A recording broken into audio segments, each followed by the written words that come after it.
Hello and welcome to MJR Piano Academy. Your instructor today, I'm Regan MJ, and I'm going to take us through a very quick tip on how to identify keys very fast. Without wasting any time, let us start right away. And we are going to make use of the solfa notations.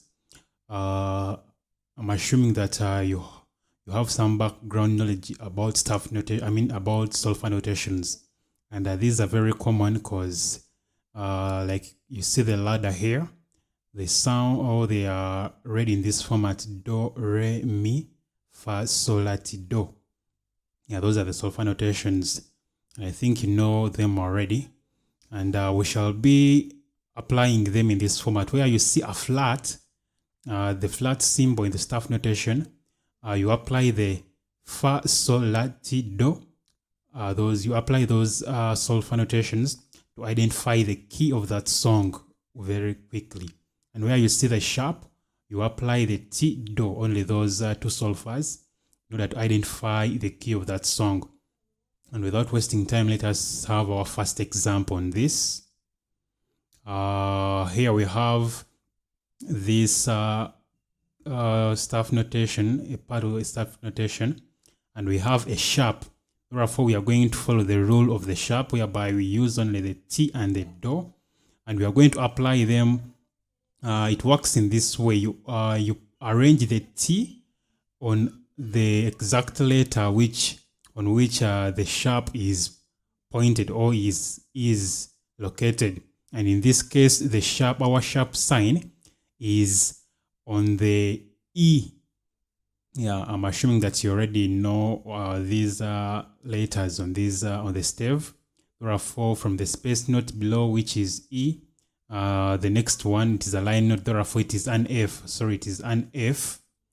Yeah, therefore, if our F is the T, therefore the next note or the next key upwards, it is the B.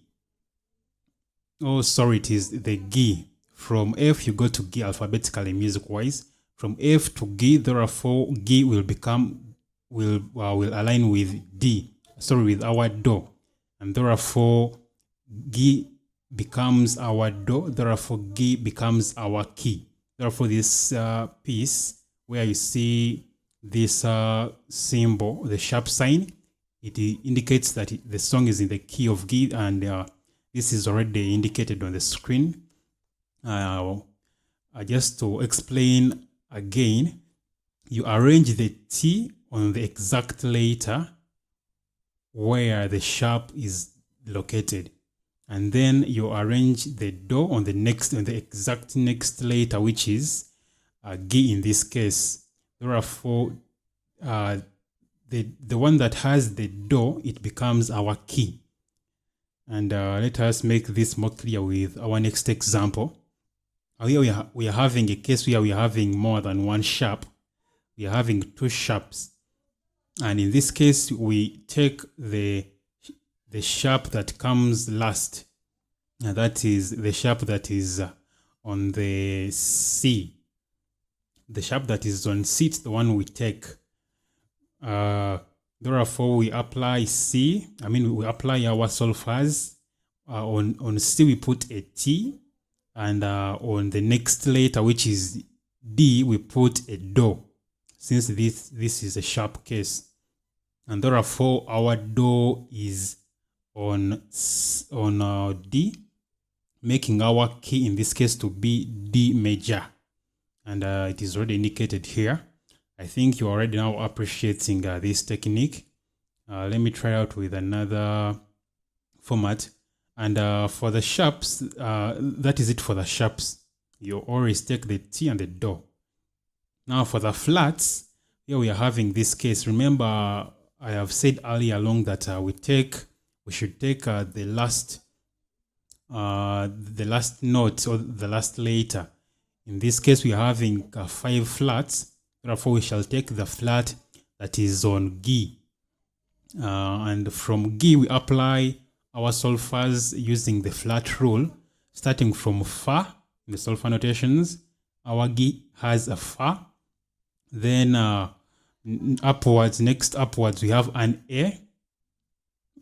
an A gets the so, then the B gets the la, and the C gets the T, and the D gets the do.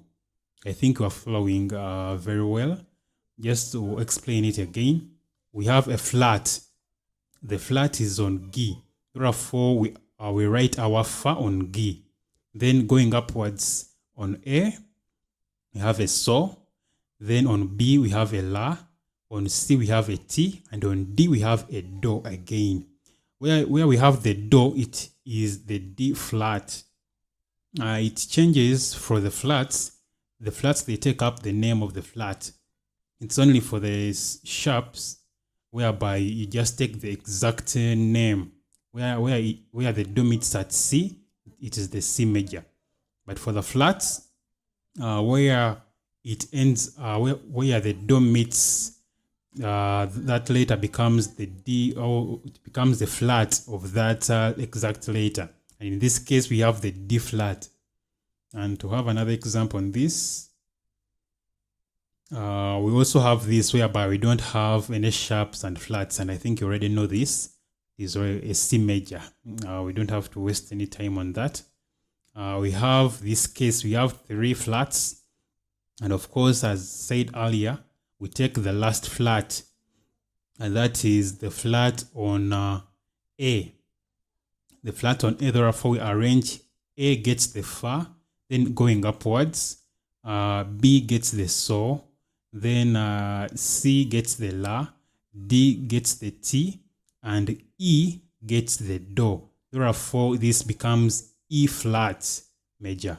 Therefore, without wasting any time, you have already gotten the key, or you have already identified the key of this song, and you can start sight reading right away. And this technique helps us a lot in sight reading, and to help you to get more grades when it comes to sight reading. And last but not least, let me have another example on the flats. We have, this is a single flat, and it is located on B. It is located on B. Therefore, our B gets the fa, and going upwards, arrange the solfa notations. We have a C gets the so, then a D gets the la, then an E gets T, and F gets our do. Therefore, this is F major. And thank you for tuning in. Hopefully this technique, this quick tip has been so helpful to you. Try out with more different keys and try identifying them using that technique of the solfa notations, and you will really appreciate it. Solfa notation will become really easy for you. Don't forget to subscribe so that you don't miss any of these tips coming soon. Thank you.